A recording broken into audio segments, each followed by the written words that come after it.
অল্প টাকায় বাড়ি করতে চান, কিভাবে করবেন? এই বাড়িটি টোটাল কাজ কমপ্লিট করতে কত টাকা খরচ হবে? দর্শক বন্ধুরা, এই বাড়িটি দৈর্ঘ্যের দিক দিয়ে হলো 30 ফিট এবং প্রস্থের দিক দিয়া 20 ফিট।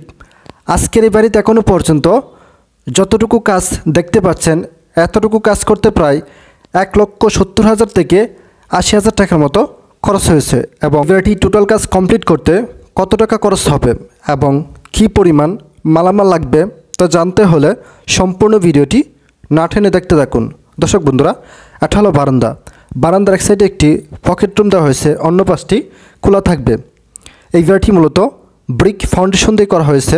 প্রথমে 20 ইঞ্চিটের গাঁথনি দেওয়া হয়েছে, তারপর 15 ইঞ্চিটের গাঁথনি প্রায় 1 ফিট পর্যন্ত দেওয়া হয়েছে, তারপর 10 ইঞ্চিটের গাঁথনি 2 ফিট পর্যন্ত দেওয়া হয়েছে, তারপর 5 ইঞ্চিটের গাঁথনি 10 ফিট পর্যন্ত দেওয়া হবে। দর্শক বন্ধুরা, এটা হলো কর্নার একটা রুম, আর এটা হলো এই রুমের ভিতর ডিজাইন।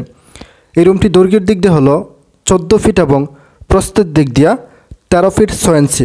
দর্শক বন্ধুরা, এই ভিডিওতে কোনো কিছু বুঝতে সমস্যা হলে আমাদের নাম্বারটি ভিডিও ডিসক্রিপশন বক্সে দেওয়া আছে, যে কোনো প্রয়োজনে আমাদের সাথে যোগাযোগ করতে পারবেন।